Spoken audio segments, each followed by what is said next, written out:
Yes, your eyes are not deceiving you. Real Madrid have won a game against Levante 2-0. 3 points, man. Wow, chat. Wow, everybody in the comments as well. Wow. Yeah, was it a good performance? Hell no. Especially that first half. I mean, the substitutions, we are going to talk about it, changed the game, in my opinion. The first half, of course, was crazy because the players were getting extremely booed and whistled, which I think is the right decision by the fans. Vinny even started crying. We're not going to look at everything, the goal scorers as well. I think Asensio had a really good goal in the second half. And yeah, Levante was just awfully bad. That's why Real Madrid won the game, in my opinion. Yeah, just let's talk about the game, man. Let's talk about the game. We're gonna do a rating of the players as well at the end. Yeah, even before the game began, every single player, I think apart from Mbappe and Courtois, was getting booed. Vinicius even was very sad and emotional after hearing the fans boo his name. Mbappe and Pintus were consoling him. Shut up, man. Shut up, bro. Who cares, man? Vinny, stop crying, bro. You are cheeks, man. You are Sorry? Why is Ceballos trending? Why is Ceballos trending on Twitter? If I see that Ceballos should start for Madrid, I'm done with this whole fan base, you know.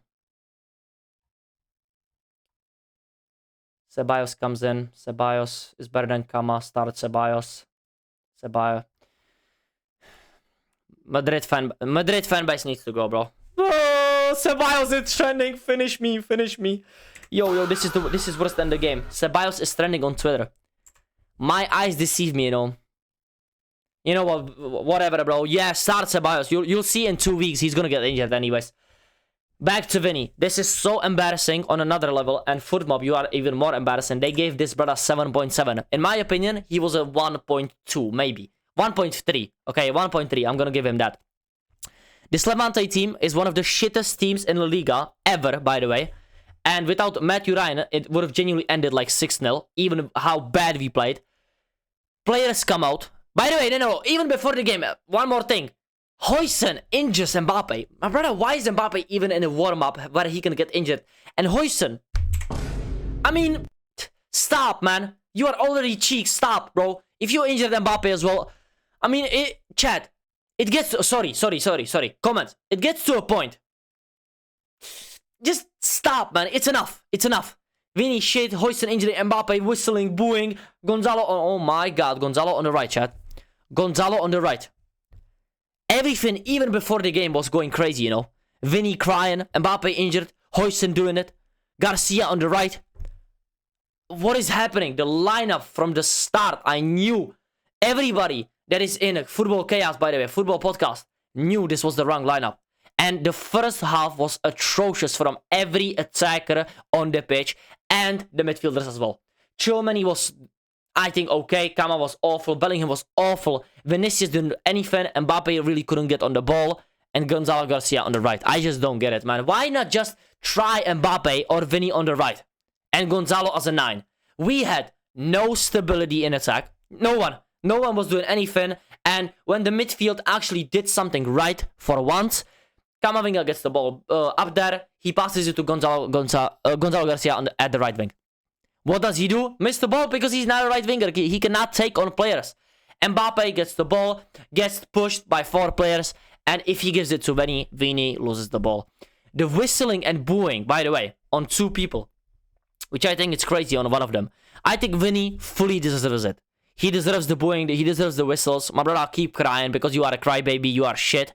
He should be on a 1.3, as I said before. He was awful the whole game. He played 90 minutes, by the way. And Jude Bellingham got it the second worst. He got booed out of the pitch as well, man. And I just don't understand it. I don't understand why Jude is getting the most boos out of this team. I know he has not been the best this season. But come on, has he been on the same level as Vinny? No, hell no. He still did good in some games. Like, he had one bad game against fucking Barcelona. And people suddenly think he's this awful fucking player. I don't get it. I mean, I just don't get it, chat.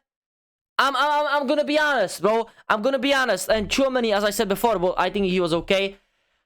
My boy Kama, man, you were cheeks today. You were cheeks, especially in that first half. You just couldn't keep the ball at your feet. But I mean, I'm not giving up on Kamavinga, of course not. But this game, he was awful. One guy that I'm gonna big up from Levante, the goalkeeper, Ryan, was... Bro, this guy was really, really good today. He was really good today, especially in that second half where Jude had those chances, you know. We were flying with those chances in the second half. We are still not playing good, in my opinion, but we are doing much better than the first half. And yeah, Ryan was really, really good. So, yeah, first half ends, and I was just like, wow, Gonzalo Garcia has to come off. He has to come off. He did a weird substitution, in my opinion, where he put Franco right wing and Arda in the midfield. But it worked out, I'm not gonna lie. And then he substituted Huijsen for Ceballos. And I think that was the substitution that did us the best. Because Ceballos, I am trolling him, yeah. But he did way better than Tchouaméni in the midfield. Tchouaméni as a midfielder, Tchouaméni needs a 4-man midfield, in my opinion, to work. And Camavinga needs that as well. A lot of these players were used to playing the system under Carlo when we played, you know, the 4-1-2-1-2, and they got used to it a lot. Fede in the midfield now looks lost. Camavinga looks lost. Tchouaméni looks lost as well. Tchouaméni wasn't that bad, but I think once again, when he came back to the defense, he was much better. He was much better in my opinion, bro, and I do gotta admit, okay, the second half was better, but still not good. It just still wasn't good, but Arda Güler, this substitution changed the game. Arda Güler today fully deserves praise. Fully deserves praise. 45 minutes, 1 assist, 8 chances created. Brother, come on, bro. 36, 95% passing accuracy. 2 shots on target, 1 dribble completed. Man of the match. Changed the game. Completely, bro. Completely. In only 20 minutes. I mean, the cross, by the way, to Asensio. Finally, somebsomebody that can take set pieces, who's Arda Güler. And the chance creation is just that. He's so comfortable on the ball, and it gets back to my point. If I see Arda Güler one more time playing deeper at Real Madrid, I'm going to finish everybody at this club, bro. Don't play him deeper. Look at how he does when he's occupying, like, this space against the penalty box of the opposition. When he occupies this space, this, like, oval-shaped space, when he's playing as a 10 and slides in as a winger on both sides, just in those pockets, he's the best, man. He is the best chance creator at this club. Definitely. And you're going to see that Mbappe suddenly gets more comfortable.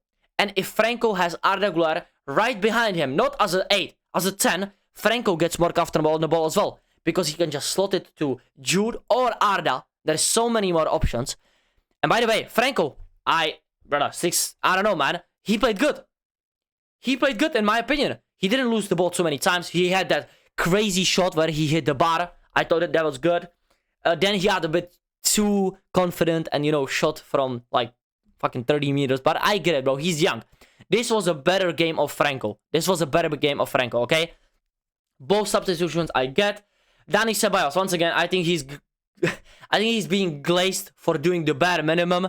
And David Alaba, he came on in the 90th minute. I don't think that's too much of a difference, you know. He came for the, hey man, have some minutes, you know, basically. But Mbappe's first goal, of course, that was a definite penalty. Levante, I don't know who did the tackle. Maybe Torgan, maybe. But yeah, that's a stupid tackle, definitely a penalty. Mbappe scores the penalty. That's my only point that I have against Ryan. He gave Mbappe, like, a free goal. That was a free goal for Mbappe, I'm not gonna lie. Yeah. The second goal, Asensio, really good header, bro. Asensio today, he was good. I think defensively, he could be better as well. But on the ball, he was comfortable, in my opinion. And yeah, the header just finished it off.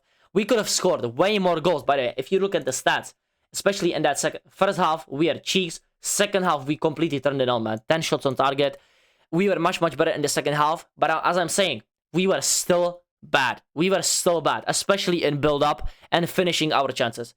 Jude had like a header, then he didn't finish a chance. Vinny had some chances. Franco hit the bar. Arda could have scored. Who else had some chances? Oh yeah, Fede, when he crossed the ball to Jude, that was another header, you know. We had so many chances, you know. We just have to get better in build-up and finishing our chances. And stop doing this gimmick of putting players out of position. Okay, we got the 3 points today. It somehow worked out in the end with Arda Güler and Franco, but Garcia as a right wing, it gets to a point where everybody know it's not working. It's just not gonna work out, okay? Big up, huge big up to Arda Güler, my man of the match.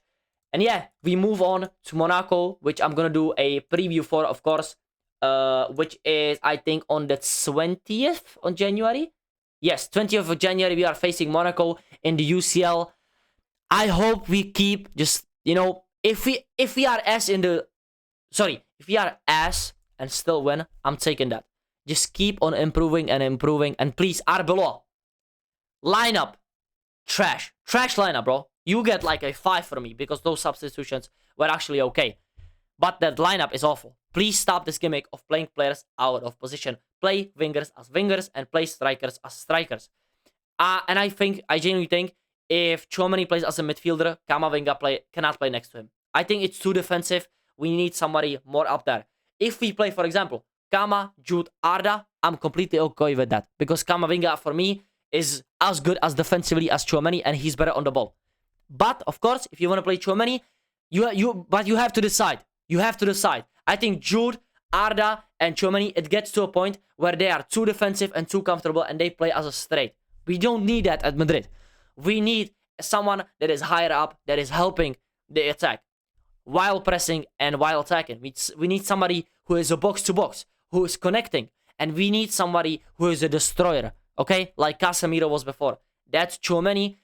But Camavinga, once again, when he plays next to Tchouaméni, I think he gets a bit too defensive and he doesn't have that, you know, that final pass that, for example, in my opinion, Arda Güler has. So, yeah, please pick an 11 and stick to it. Don't play flipping Gonzalo Garcia as a fucking right winger, bro. Please. I think we are going to do better against Monaco because it's the Champions League. But hey, man, you are going to have to wait for my preview for that. Tomorrow, I am doing a watch-along for the AFCON final and the Barcelona game against Real Sociedad, both at the same time. So yeah, make sure to tune in. And please, if you enjoyed this video, like, comment, and subscribe. Finally, you win. 2-0, hey, man. Thank you so much for watching. Peace out. Peace out.